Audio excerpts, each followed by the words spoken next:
So good day guys, welcome to another episode to my channel. Sa mga hindi pa nakasubscribe, please don't forget to click and subscribe para updated kayo sa mga videos ko. For this episode guys, nandito ako ngayon sa Angel's Pizza, located here in Lucena City. So anong hinihintay pa natin? Tara na, umpisa na natin.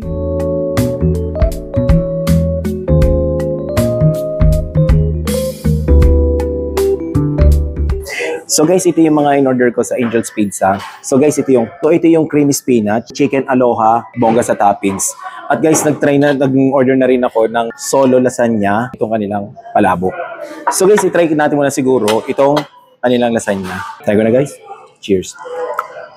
Tapos lang ibabaw yung lasa ng cheese. Hindi ko malasahan yung lasa ng yung sauce niya talaga. So guys, try naman natin itong kanilang palabok. So pigaan natin muna siya ng kalamansi.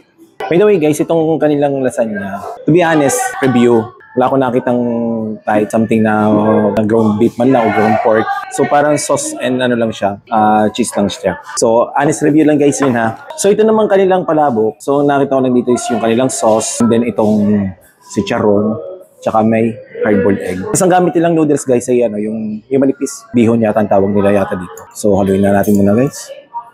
Ayun, may lumabas na isa, nahiya. Yung hipon. Tignan natin. Okay. Cheers. Okay naman siya guys. Kung i-rate ko to guys, out of 10, siguro 5. Rate tayo sa lasagna. So, rate ko dito is 6 out of 10. Okay. So guys, try na naman natin yung creamy spinach nila ng pizza. Ito mo yung pagkatinapay niya. Medyo makapal siya ng konti. Tapos ito yung kanilang spinach. And then I think it's cream cheese yata ito. Okay, ayun natin to. Try natin. Cheers. Okay naman siya guys. Mas nalalasahan ko guys yung cream cheese niya kaysa doon sa spinach. Try ko na siguro ng spinach. Baka malasahan ko naman siya ng spinach lang. So panlasahan ko talaga yung cream cheese lang talaga yung nalalasahan ko. So guys, try naman natin itong tinatawag nilang chicken aloha. So guys, meron siyang ham, chicken, siguro yung sinasabi nila. Tapos ito yung pineapple, then yung bell pepper. At syempre, meron dito yung cheese. So, i-try natin guys. Cheers.